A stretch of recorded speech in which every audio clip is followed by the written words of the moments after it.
kapobre, nakabili ako ng hipon na malalaki. Yan. Itula ko, itula. Yun o, malalaki mga kapobre.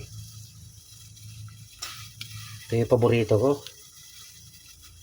Tinulang pasayan.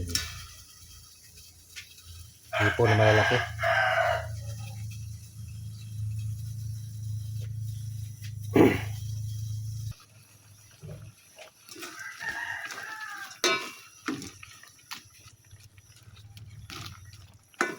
Kaya ito ubusin. Ako lang mag-isa dito.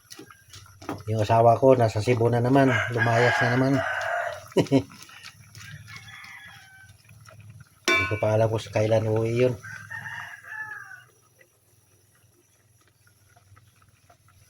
Tikman natin kung masarap na. Tama na yung timpla.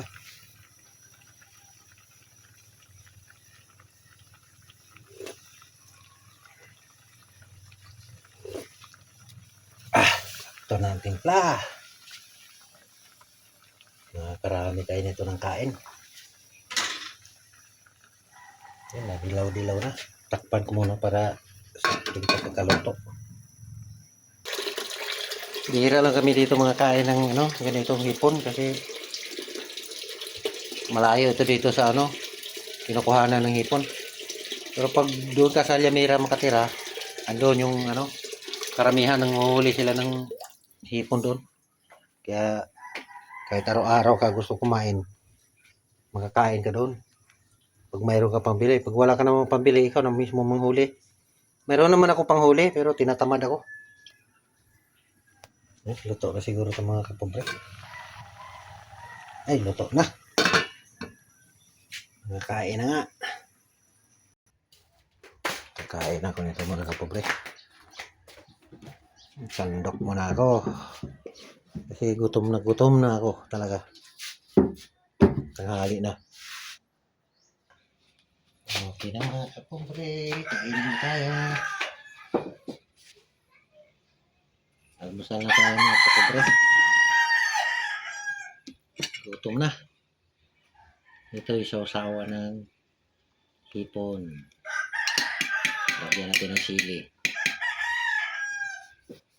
Yan tayo mga kapobre.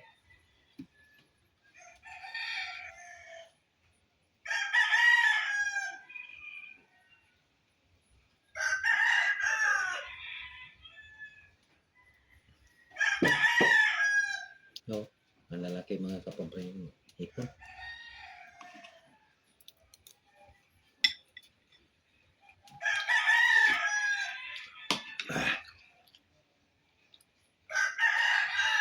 Kung mayroon lang sana araw-araw dito manglako ng hipon,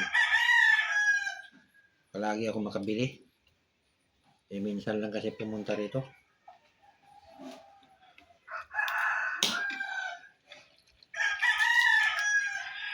Kaya minsan lang din kami makakain ng hipon.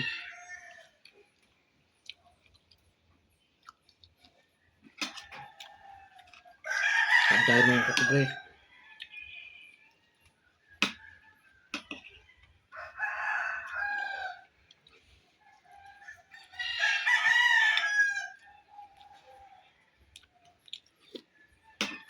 Doon, nakabili rin ako doon sa sentro. Nagbinta ng ganito. Ngayon.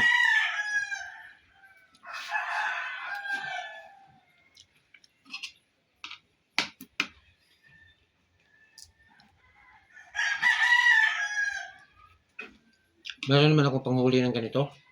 Yan o. Kaso lang tinatamad ako pumunta ron. Malayo kasi dito. Hindi ako makapanghuli.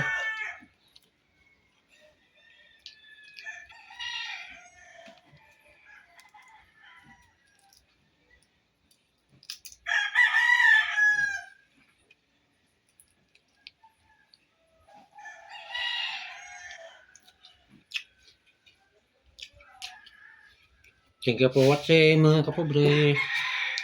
Ito lang.